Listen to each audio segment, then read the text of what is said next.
Hello, everyone, and welcome to the 15th ever Highlight Haven interview. My name is Matthew Heiserman, and today we are joined by a very special guest. He is an ESPN draft analyst and insider. Let me welcome Matt Miller to the show. It's great to have you on. Thanks, Matthew. Appreciate you having me, man. I'm excited for this. Yeah, absolutely. Really appreciate you coming on. But let's get right into it. I just want to start by asking when you first decided that you wanted to work in the sports industry. Oh my gosh. So I honestly can't remember a time when I didn't want to. When I was younger, like in elementary school, I really thought I was going to go play in the NFL and be the next Jerry Rice. I quickly realized when I was like 15 years old that I was probably done growing, and I'm like 5'10", like 175 pounds. So I realized probably not going to have that long NFL career. Slot receivers who were my size weren't a thing yet at that time. So thankfully, when I was a sophomore in high school, my journalism teacher, his name is Michael Brown, said that he's like, you're a strong writer. I know how much you love sports. Why don't you think about putting those two things together?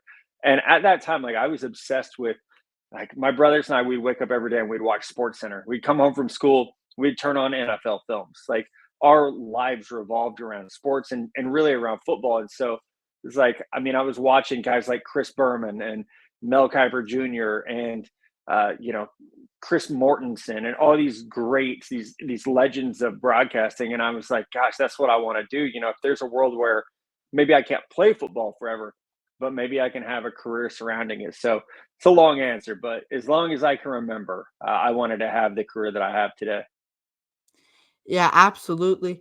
Now, in April of 2023, you made your on air NFL debut during day three of the 2023 NFL draft in Kansas City for rounds 4 through 7. Can you kind of describe what that opportunity was like?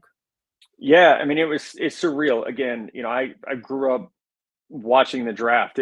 I grew up, I'm from the Midwest, pretty much the South slash Midwest, and so here on Sundays, what you do is you go to church twice a day.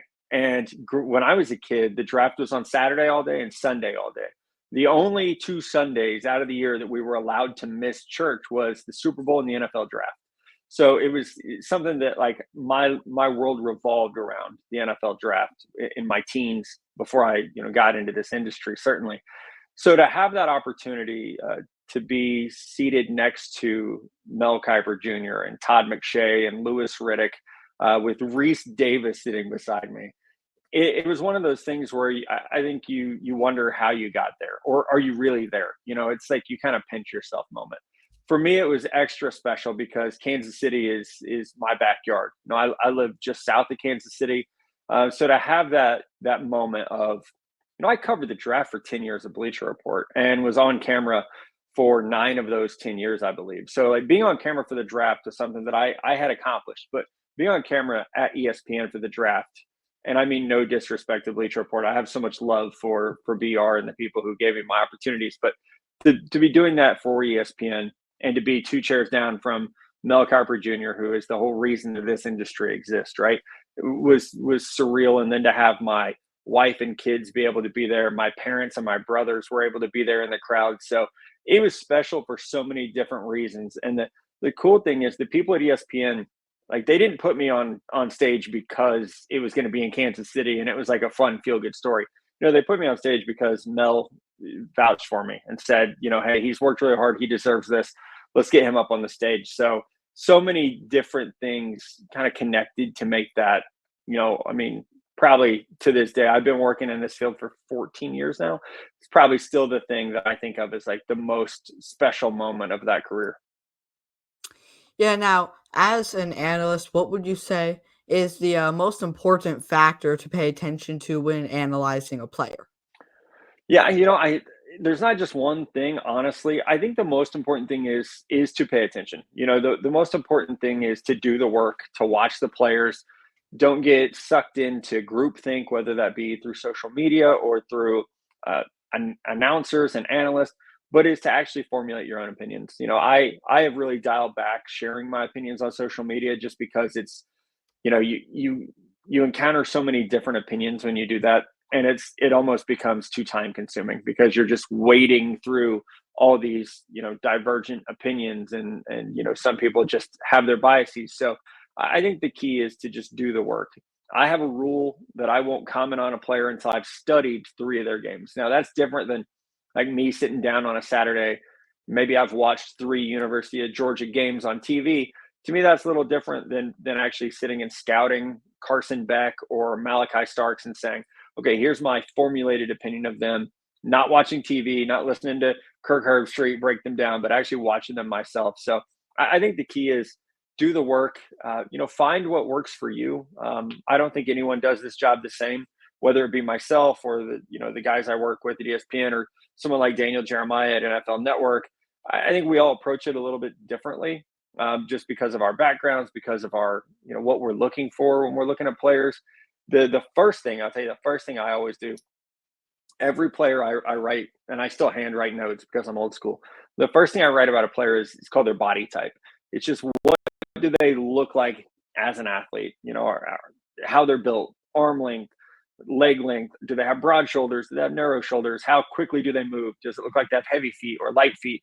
So the first step for me always goes back to, just what type of athletic ability we're looking at. Has there ever been a situation where, say, like you were talking about, social media says one thing and you really disagreed with them? You thought a player was either a lot better or a lot worse than what other people thought? Oh yeah, I feel like that happens yearly. You might not be old enough to remember this player, but Alshon Jeffrey coming out of South Carolina was my first instance of really going against the grain on someone like that, because there have been some photos circulated on social media. People were calling him Fat Alshon and all this stuff, saying he was out of shape. But I loved the way he played football. Just felt like he was a prototypical X receiver. This was pretty early on in my Bleacher Report career as well, so I definitely got raked over the coals by coworkers who were giving me a hard time, but also on social media, just because it was such an outlier opinion for him to be. He was my number one receiver in that draft. And obviously he fell to the second round, but had a really, really good NFL career, especially his first couple of years there with the Chicago Bears. So, I think it's important, now it's tough. You don't want to rely on that. You don't want being different. But when you have a difference of opinion and you actually believe it, then I think it's super important to be able to back it up and say, hey, here's why maybe I think, this player should be drafted ahead of that player, or why I think this player is better than the others. And I'm sure that'll happen again this year as we get into it more. Yeah, now, just last season in college football, of course, we saw five different running backs amass a total of over 1,500 rushing yards. However, nothing comes close to the production we've seen this season out of Boise State running back Ashton Jeanty. Is he a prospect to keep an eye out for? Oh my goodness, yeah, he's fantastic. And like you said, every week, every defense that they play, they know where the ball is going. They're stacking the box with 8, 9 people, and he's still being highly, highly productive. So I know he plays at Boise State. It's not a Power Five team, but if I had a Heisman vote and we had to turn it in right now, he would be my pick over even someone like Travis Hunter, who's playing so well, over Jalen Milroe, Cam Ward. Just what he's doing is tremendous, and it's I think every Sunday you go look at the stats and you just like nothing surprises you with his ability right now. And he's done it consistently from week one through now. He's just consistently put up like you said, over 150 yards a week. Feels like he's scoring 3 touchdowns every game. And that's despite the fact that defensive coordinators doing everything they possibly can to stack the box against him. So he's tremendous. I want to say, going off memory, he's in my top 15 players right now for the 2025 draft. So I know there's a lot of discussion about how valuable are running backs, how early should you draft a running back. He's a truly, truly special player that I think even when you add in the positional value, he's worthy of being that top 15 pick. And now a player that I kind of want to highlight here is Chase Brown from last year. Of course, really dominant in college. And I'm really high on Chase Brown. But of course, he did have a slow start to his season last year. Kind of in comparison, do you think that James is going to, his skills are going to immediately translate into the NFL? Or will it kind of be a slow process? I'm with you on Chase Brown. I'm a huge Chase Brown fan as well. So we've got that together. I think with Genty, it's going to depend on where he goes. And I know that's such a cop out answer, right? But, I'll tell you this. There's a guy I loved a couple years ago, Damian Pierce, when he was coming out. And I thought, man, this dude's going to be so good. Inside zone schemes. He's going to be great. He goes to the Houston Texans in the fourth round. He has 1,000 yards as a rookie. He's done absolutely nothing since because the scheme changed. They bring in the Shanahan outside zone, and he's just not built for that. And he's hurt right now, but he was third on the depth chart before he got hurt. So scheme matters so much. I think the reason you would elevate a guy like John T to the first round is because he's a little bit scheme transcendent. So I can't imagine, you look at a team like the Dallas Cowboys who so badly need a running back, and they have a good young offensive line. They have a franchise quarterback. They have a great receiver in CeeDee Lamb. I look at a team like that and think, man, he would be so good there right away. And no matter what kind of scheme they're running, I think he would be a good fit. So it does matter to some degree, but I think he has the skills to be, a true, RB1. Give him the ball 15, 20 times a game and different types of touches. He can be that type of bell cow.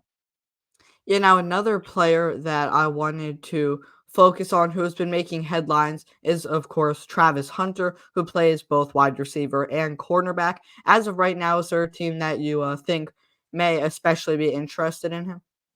They all should be. Honestly, there's not a team that should look at Travis Hunter and be like, no, we're good. I think that's interesting. It kind of depends on where the draft standings end up right now. Yeah, the Carolina Panthers got to figure out what they're doing at quarterback, but I think they could definitely use a weapon like him. Here's something interesting though. We're sitting here today, October 10th. The number 2 pick in the draft would be the Cincinnati Bengals. T. Higgins is a free agent after the year. He's playing on the franchise tag. They could use a spark a wide receiver with, Jamar Chase is amazing. They could also, use a little bit of help at corner. So I think he fits in really well anywhere. The crazy thing about this year, especially, is we have so many teams that had playoff hopes are drafting early. The Bengals are at 2. I want to say the Rams are at 4 right now. The Jags are at 5. The Jets are at 9.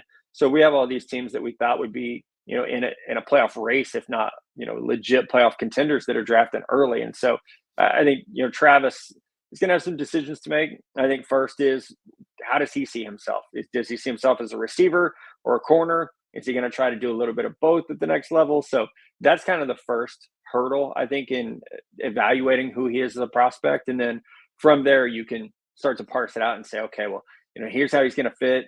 Last year, Colorado, he played exclusively in the slot. This year, he's playing pretty much exclusively split out wide. He's doing it while playing like 130 snaps a game, which is just absolutely ridiculous. So he's going to be one of the more fun players to break down. And I think the arguments about him will be not is he good, but is he better at receiver or is he better at corner? Yeah, now I kind of want to break that down a little bit. And I think a good way of putting it would be perfecting your craft. And is he going to be good at both wide receiver and cornerback at a good enough level to play in the NFL? Do you think he's going to stick with both maybe a little bit, or is he really going to focus on one?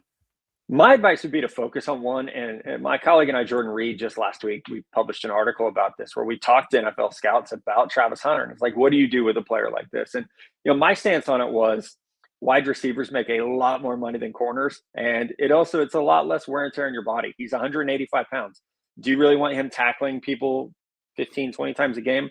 I don't. I don't think that's what's best for his career. So my argument was put him at wide receiver. But I think you bring up an excellent point, Matthew, is that he hasn't yet had time to hone in on his craft. He hasn't been able to say, I'm just a wide receiver. Let me perfect my route tree. Let me start to understand the timing that I have to have with my quarterback and within my offense. And to that degree, the Colorado offense is not very advanced. It's kind of a rudimentary scheme where he's not being asked to do a lot of those nuanced routes. So that's going to be, on either side of the ball, he is going to have to, I think, really work at the finer points of the game, the intricacies, in order to be great. But there's no doubting with his work ethic. I mean, just look the conditioning that he has to have to play as much as he does, his love of the game, his athletic ability. I think whichever way he decides to really specialize, I guess, for lack of a better word, he has the tools to be an all pro. But personally, if I were running a front office, we would be listing him at wide receiver unless he, just explicitly said, hey, I'm only playing corner. Yeah, now some of the best quarterbacks heading into the 2025 NFL draft include Carson Beck, Shador Sanders, Quinn Ewers, Jalen Milrow, and more. What quarterback is currently highest on your draft board when looking at this upcoming draft? Yeah, right now I have Shador Sanders from Colorado as the top one, but it's very much an open race right now. I think Shador, for me at least, is number one just because I think accuracy is something that is so underrated, and it's so hard to evaluate with college players because there's these wide open schemes and everything it feels like is thrown within 5 yards line of scrimmage. But Shador, he's actually making anticipatory throws. He's playing, with a lot of pressure in his face because of the Colorado offensive line, and he's doing it with surgical accuracy. So I love that. I think that that's going to translate really well. But I'll tell you, the guy that Jalen Milrow is the one that every week I find myself just loving his tape more. I mean, against Georgia, he was amazing. I even thought last week against Vandy, I know it was a heartbreaking loss and he had kind of a weird interception. Thought he played really, really well against Vandy. And then this week they have South Carolina, who has a great defense. So Milrow is going to be battle tested when we get through this process. And I think that's going to bode, really well for how teams are able to evaluate him because he's gone through the ringer of the SEC schedule. And we'll see what the college football playoff looks like if they're able to get in there as well. Another player I want to hear your opinion on is Cam Ward, who, of course, is leading in both passing yards and touchdowns. Do you have him in that same conversation? Yeah, he is. And Cam Ward is another one of those guys that, he's bounced around Incarnate Ward, Washington State, now Miami. And that experience factor is huge. We saw it last year with like Bo Nix, Michael Penix Jr. We've seen it previously. Jaden Daniels would be another one. When you have that experience, everything kind of slows down and your natural skills take over. I think that's what we're seeing with Cam Ward. He also has a great cast of characters around him, not to take anything away from his game, but it feels like he finally has the playmakers that kind of match well with what he's able to do. So he would be in that mix too. And I think the fun thing is going to be, it's going to come down to preference. What are teams looking for? Are you looking for somebody like Ward and Milrow that are going to extend the play with their legs? Are you looking for someone who dominates more from the pocket like Carson Beck, Quinn Ewers, Shador Sanders? That's going to be the interesting thing because I don't think, given all the changes we've seen in the NFL the last 6 or 7 years at the quarterback position, there's no longer that clear cut methodology of like, this is what we're looking for. We want a guy to be 6'4", 215 pounds. He's got to be able to play from the pocket. The game has changed so much because of guys like Patrick Mahomes, Lamar Jackson, Josh Allen, Kyler Murray, that I think we're going to see individual front offices kind of have their own take on what they're looking for. And that could mean some teams have Carson Beck number 1 and other teams might have Carson Beck number 5. So it is going to be really fascinating to watch. Yeah, now on X, you pinned a tweet where you stated that the 2027 draft class will be the best wide receiver class of all time. Can you kind of elaborate on that a bit? Yeah, man. Watching football on Saturdays right now, the freshman wide receiver class is crazy. I think we've all seen the highlights of Jeremiah Smith at Ohio State, Ryan Williams at Alabama. Ryan Wingo from Texas is not getting the same amount of targets those guys are, but he's been amazing as well. And I know I'm leaving guys off, but just those three have impressed me weekly. I mean, Ryan Williams is 17 years old and he's playing like, the best receiver in college football right now.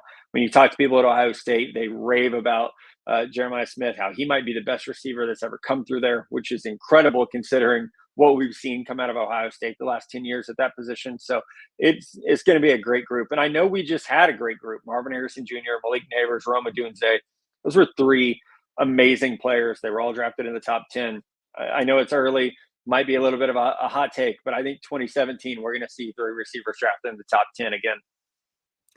Yeah, now I do have a few more questions to ask before we wrap things up. Of course, you've gotten the opportunity to go to some awesome events, meet so many amazing people. As of right now, what would you say has been your favorite or most memorable moment throughout your career? And we're gonna say excluding the 2023 draft that we already talked about. Yeah. Memorable would be, so 2021 draft was my first draft with ESPN. And I'm in Cleveland, Ohio, freezing to death in a tiny little outside booth. It's me and Adam Schefter, who I know you've had on your show before. And it was the day that Schefter broke the news that Aaron Rodgers wanted out of Green Bay. And so and I've known Adam for a long time, but to be able to stand there and watch that man work was incredible. And you can't tell anyone. Like, I can't text my friends and be like, you're never going to believe what I'm watching happen. And to just watch kind of the excitement, of Adam getting that news, that was certainly memorable. And also like one of those kind of welcome to ESPN moments of like, oh, this is different. This is a little bit different than, chilling at Bleacher Report on some couches, just talking about football with your buddies. It was really, really different. I think the one thing that that I always go back to, it would have been the 2012 NFL draft. It was back when the draft was still at Radio City Music Hall, which is where it always was when I was growing up. I'd only ever watched the draft there. 2012 NFL draft was the first time I was at the draft. So that was the Andrew Luck RG3 year. And so to walk into Radio City and to see a spot at the media table that said Matt Miller Bleacher Report, I took a picture of it and it was like, that was a moment like where you kind of get chills and realize like, oh my gosh, like all the years of doing this for free and all the years of doubting yourself and wondering, are you going about it the right way? Really kind of felt like they paid off, and it's wild now. That was 12 years ago. But that is the one outside of that 2023 draft that is certainly up there. I do have one final question to ask. If there was one piece of advice you could give to an aspiring sports broadcaster or journalist like me, what would it be? The biggest thing is don't give up. That is I think the beauty of being in this industry for quite some time is you see how hard it is and how much work it takes and how much dedication it is, but that sometimes the biggest thing is like just don't give up because you never know when that opportunity is coming. I wrote for free for 7 or 8 years and then just happened to apply at Bleacher Report one day in late 2010, and it completely changed my life. I wrote about football and had a podcast as a hobby up until that point. And it was just something that, it was an answer to if you won the lottery tomorrow, what would you do for the rest of your life? My answer was always, I would write about football. And then just, by not giving up. And there were certainly a lot of times I wanted to, I was in my mid 20s. My daughter had already been born at that time. I felt like I kind of needed to grow up and have like a real, quote unquote, real job, but thankfully, I didn't give up. I didn't throw in the towel. So I think that's the biggest thing. And I've seen so many talented people over the last 14 years who had to throw in the towel and say, like, I've got to, get a real job, or I'm burnt out about it. I've got to go do something else. And it's sad because there's so many talented people that for whatever reason weren't able to stick with it. So that's my advice to everyone when I'm asked that is like, don't give up, because you never know, like that opportunity could be there tomorrow. So you just got to stick with it. Yeah, absolutely. With that being said, I can't thank you enough for coming on. I really do appreciate it. Is there anything else you want to say to the people watching before we wrap things up? No, thank you for having me on. I appreciate it, and I can't wait to watch your career and see what's next for you.